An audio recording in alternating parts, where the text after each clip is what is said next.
Nursery group of education દ્વારા આયોજિત distance learning સિસ્ટમમાં વિદ્યાર્થી મિત્રો તમારું સ્વાગત છે। ધોરણ 12 ભાગ 1 આંકડાશાસ્ત્રના અભ્યાસની સફરમાં તમારી સાથે છે રવિ। વિદ્યાર્થી મિત્રો આજે આપણે નવા ચેપ્ટરની શરૂઆત કરી રહ્યા છીએ। પ્રકરણ નંબર 4 સામયિક શ્રેણી।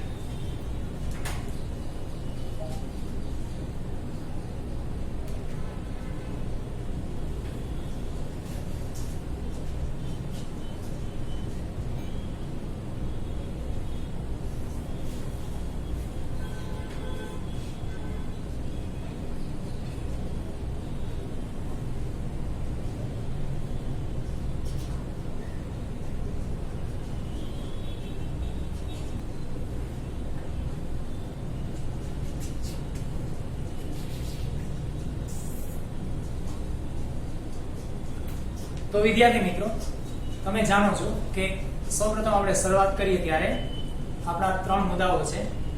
સૌથી પહેલું નામ જાણો, ત્યારબાદ અર્થ જાણો અને ત્યારબાદ ઉપયોગ। તો આજે આપણી સામે એક નવું નામ છે સામયિક શ્રેણી। તો પહેલા નામને છૂટું પાડીએ અને અર્થ સમજીએ છીએ અને પછી ઉપયોગ તરફ જઈએ છીએ। સૌથી પહેલા છે સામયિક। વિચારો તો થોડીક ક્ષણ માટે સામયિક શબ્દ તમે ક્યાંક ને ક્યાંક તો સાંભળેલો હશે। ખાસ કરીને તમે જ્યારે તમારા ઘરની આસપાસ કે તમારી ઘરે જ કોઈને કોઈ એક ન્યૂઝપેપર જેને કે શું છાપું આવે છે તો એમાં ક્યાંક શબ્દ તમે સાંભળેલા હશે કે ભાઈ સપ્તાહ, પખવાડિયું, એ રીતે સામયિક એવો શબ્દ સાંભળેલો હશે। બુકલેટ એક નાનકડી જે તમારા ન્યૂઝપેપરની સાથે જો લવાજમ આપણે બંધાવેલું તો આવતી હશે ત્યારે એમાં આવતું એક સામયિક શબ્દ।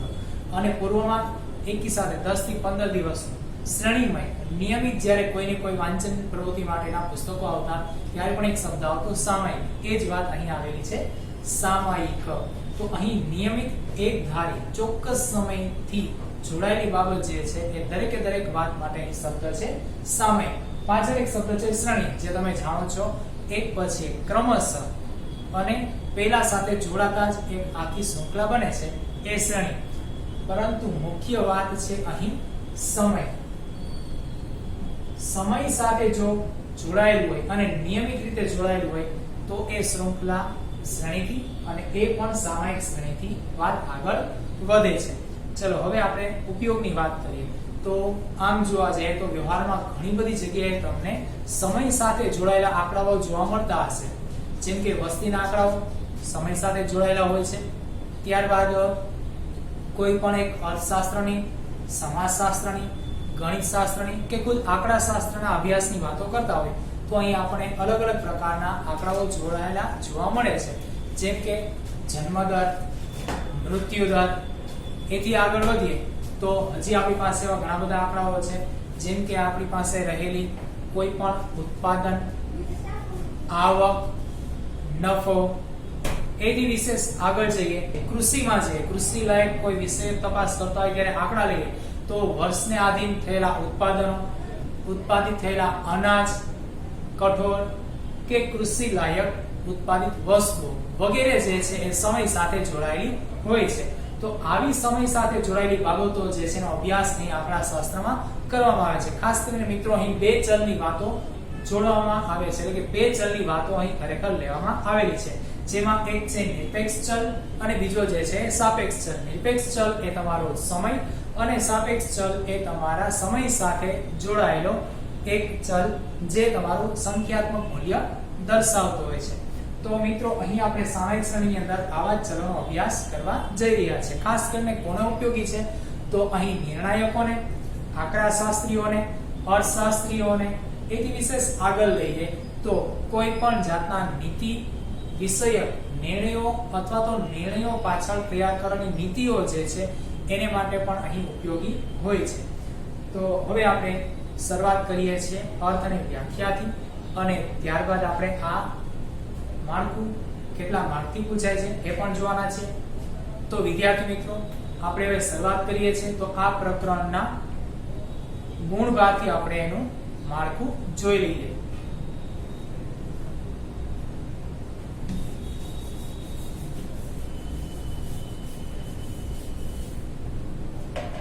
તો અહીં આપણી પાસે ગુણભારનું માળખું આ રીતે છે।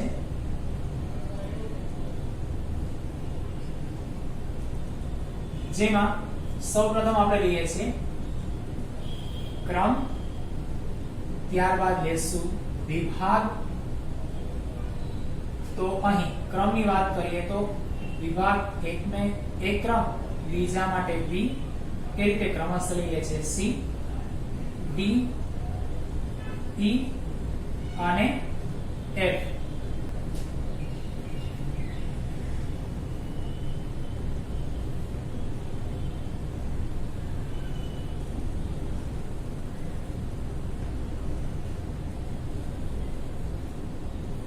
તો વિદ્યાર્થી મિત્રો અહીં વિભાગ એ થી શરૂઆત કરીએ તો વિભાગ એ માં પ્રશ્નોની સંખ્યા 1, જ્યારે પ્રત્યેક પ્રશ્ન દીઠ ગુણ લેશું તો 1 ગુણનો એક પ્રશ્ન, અને વિભાગના અહીં આપણે કુલ ગુણ લઈશું.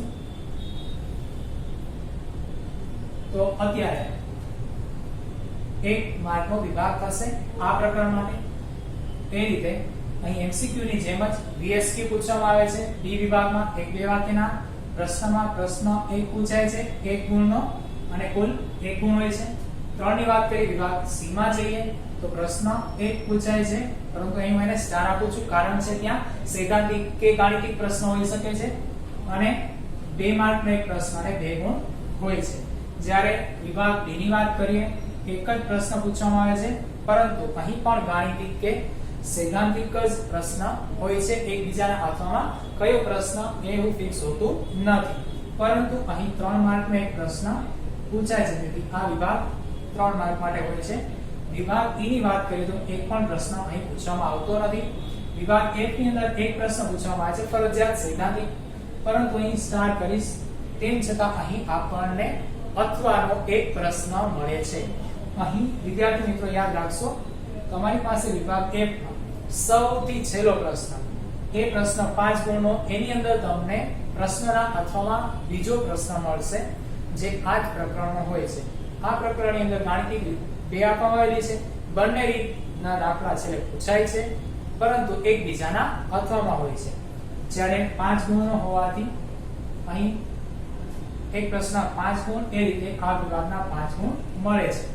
અને આપણે આ પ્રકરણના કુલ ગુણ ગણીએ તો અહીં આપણી પાસે થાય છે 12 ગુણ. 2 4 3 7 5 12 ગુણ.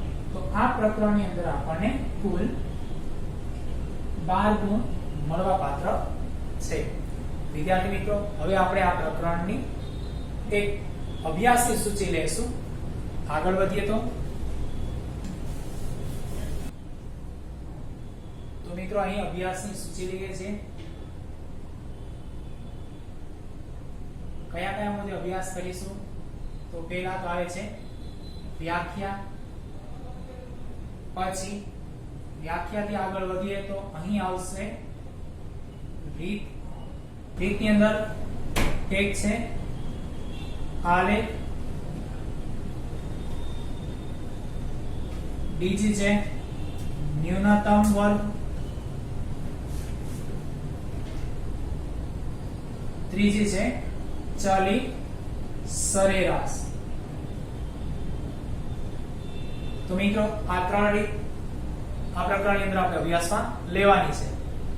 ઉપરાંત અહીં વલણ જે છે એનો પણ અભ્યાસ કરીશું. તો અહીં સામાયિક શ્રેણીમાં 4 પ્રકારના વલણ છે. તો અત્યારે વ્યાખ્યાનો અભ્યાસ કરીએ છીએ અને અભ્યાસમાં પ્રકારના નામ જાણીશું, એટલે કે વલણના પ્રકાર જે છે એના નામ જાણીશું. બાકીનું આપણે પછીના લેક્ચરમાં જોવાના છીએ. તો પહેલા લેશું વ્યાખ્યા. વ્યાખ્યા એકદમ સંક્ષિપ્તમાં અને સરળ ભાષામાં છે.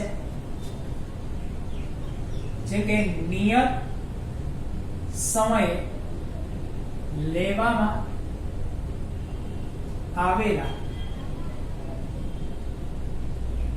અવલોકનો ને સમય મુજબ ગોઠવવામાં આવે. તેવી શ્રેણીને સામયિક શ્રેણી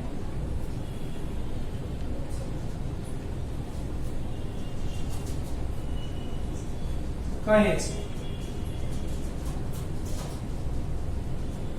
તો મિત્રો અહીં એકદમ સરળ ભાષામાં વાત કરી છે. નિયત સમયે લેવામાં આવેલા અવલોકનોને સમય મુજબ ગોઠવવામાં આવે તેવી શ્રેણીને શું કહે છે? સામયિક શ્રેણી. તો હવે અહીં આ શબ્દોમાં થોડા ઘણા ફેરફાર કરી પણ શકીએ છીએ. જેમ કે અહીં નિયત સમયે લેવામાં આવેલા અવલોકનોને સમય મુજબ ગોઠવેલા હોય તેવી શ્રેણીને સામયિક શ્રેણી કહે છે. તો આ એકદમ સરળ ભાષામાં વ્યાખ્યા જે છે તમે યાદ રાખી શકો છો. તો મિત્રો અહીં વ્યાખ્યાને ફટાફટ એકવાર સમજાવી દઉં તમને. તો ચોક્કસ સમય મુજબ આપણે આંકડાઓ લઈએ છીએ, એ આંકડાઓને આપણે કહીશું અવલોકન. તો અહીં અવલોકન જે છે એ કોને આધારે તૈયાર થયેલા છે? તો કે સમયના આધારે. પરંતુ આ સમય જે છે કેવો હોવો જોઈએ? ખાસ, નિયત, નક્કી થયેલો, નિશ્ચિત હોવો જોઈએ. અને આ નિશ્ચિત સમય જે છે એ નિયમિત પણ હોવો જોઈએ. ઉદાહરણ તરીકે તમે કદાચ 2000 થી લઈ અને 2010 સુધીની માહિતી લેશો તો 2000, 2001, 2, 3, 4, 5 એવા નિયમિત વર્ષોની અંદર માહિતી તૈયાર થયેલી હોવી જોઈએ. આ વર્ષો 1 વર્ષના તફાવતવાળા, 2 વર્ષના તફાવતવાળા, 5 કે 10 વર્ષના તફાવતવાળા પણ હોઈ શકે. જેમ કે ઉદાહરણ તરીકે વસ્તી ગણતરી, ભારત દેશની વસ્તી ગણતરી દર 10 વર્ષે થાય છે, તો અહીં 10 વર્ષનો તફાવત પરંતુ નિયમિત છે. તો આ રીતે અહીં વ્યાખ્યા રજૂ કરી શકીએ છીએ. અહીં મિત્રો આપણે વલણ જે છે દર્શાવવાના હોય છે. તો વલણના અહીં 4 પ્રકાર છે. એ કયા વલણ છે હું જણાવી દઉં છું. એનો ઊંડાણપૂર્વકનો અભ્યાસ આપણે પછી કરવાના છે. આ વલણ સામયિક વલણો છે, સમય સાથે જોડાયેલા છે. તો વલણ એટલે શું? તો કે કોઈ પણ એક પ્રકારની રીત મુજબ એ પદ્ધતિઓમાં તમે એક સરખું જેને કે દિશાનું સૂચન જોઈ શકતા હોય અથવા કરી શકતા હોય એ બાબત સ્પષ્ટ કરે છે, એને આપણે એનું વલણ કહેશું. અહીં આંકડાકીય વલણ છે સમય સાથે, તો એ સમયનું વલણ છે. અને કઈ રીતે આવશે? શ્રેણીમય આવશે. તો વલણ 4 પ્રકારમાં, એમાંથી પહેલું વલણ લઈ લઈએ છીએ જે દીર્ઘકાલીન છે, એટલે લાંબા સમયનું જે વલણ દર્શાવતા હોય તેવું. જ્યારે બીજું લઈએ તો અહીં ટૂંકા ગાળાનું હોય એવું છે, એટલે કે ચક્રીય વધઘટ. જ્યારે આગળ લઈએ ત્રીજું જે છે મોસમી વધઘટ. અને હજી આગળ લઈએ છેલ્લું ને ચોથું જે છે યાદચ્છિક વધઘટ. પહેલું એ લાંબા ગાળાનું છે, બીજું ચક્રીય એ ટૂંકા ગાળાનું છે. તો અહીં કોઈ પણ કિંમતો સદંતર વધુ ઉપર અને વધુ નીચે તરફ, એટલે કે ચક્રીયતા દર્શાવતું હોય એવું વલણ એ ચક્રીય વધઘટમાં જશે. જે સિઝનને આધારે, મોસમને આધારે બદલાતું હશે એ મોસમી વધઘટમાં આવશે. અને અનિયમિત આકસ્મિક ઘટનાઓ વાળા કોઈ પણ વલણો જે છે એ યાદચ્છિક અથવા અનિયમિત વલણની અંદર સમાવેશ પામશે. તો વિદ્યાર્થી મિત્રો, આ પ્રકારનો આપણે અહીં સૈદ્ધાંતિક અભ્યાસ જોયો છે. હવે વધુ અભ્યાસ આપણે આગળના લેક્ચરોમાં જોવાના છીએ. ધન્યવાદ.